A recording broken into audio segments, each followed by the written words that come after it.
সুনামগঞ্জ পৌর শহরের পশ্চিম বাজার, সাহেববাড়ি ঘাট, মধ্যবাজার এলাকা তলিয়েছে পানিতে। পানিতে নিমজ্জিত রাস্তাঘাট, বাড়িঘর, দোকানপাটেও ঢুকেছে পানি। সোমবার থেকে দিনভর টানা বৃষ্টিতে শহরের নতুনপাড়া, তেঘরিয়া, সুলতানপুর ও উকিলপাড়া সহ পৌরসভার বেশিরভাগ এলাকায় দেখা দিয়েছে তীব্র জলাবদ্ধতা। এতে চরম ভোগান্তিতে দিন কাটছে দুর্গতদের। বাসায় এখন বর্তমানে আটু পানি।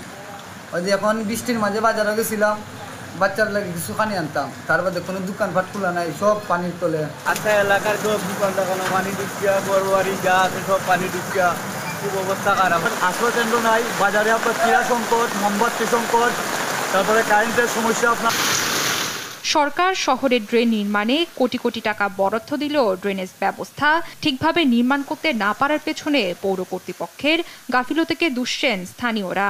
এখন তো সামনাবাদী গিয়ে আমরা সামনের ঘরে দিয়ে হামাই যার, এবং আমার অস্ট্রেলিয়ান দুইটা ড্রাইভার চলে আমি হোস্টেলের মধ্যে পড়ছি। এরকম যদি পানি বাড়ে 22 সালের বন্যার উপরে যাইতে পারে। টানা বর্ষণ আর উজান থেকে নেমে আসা পাহাড়ি ঢলে বেড়েই চলেছে সুরমা ও জাদুকাটা নদীর পানি। জেলার ছোট বড় 137টি হাওর এখন পানিতে টইটুম্বুর। এতে সদরের পাশাপাশি শান্তিগঞ্জ, ধর্মপাশা, দিরাই, জগন্নাথপুর ও ছাতক সহ 10 উপজেলার শতাধিক গ্রাম প্লাবিত হয়েছে। পানিবন্দী অন্তত লক্ষাধিক মানুষ। নিজেদের শেষ সম্বল পানিতে তলিয়ে যাওয়ায় চরম বিপাকে হাজারো পরিবার।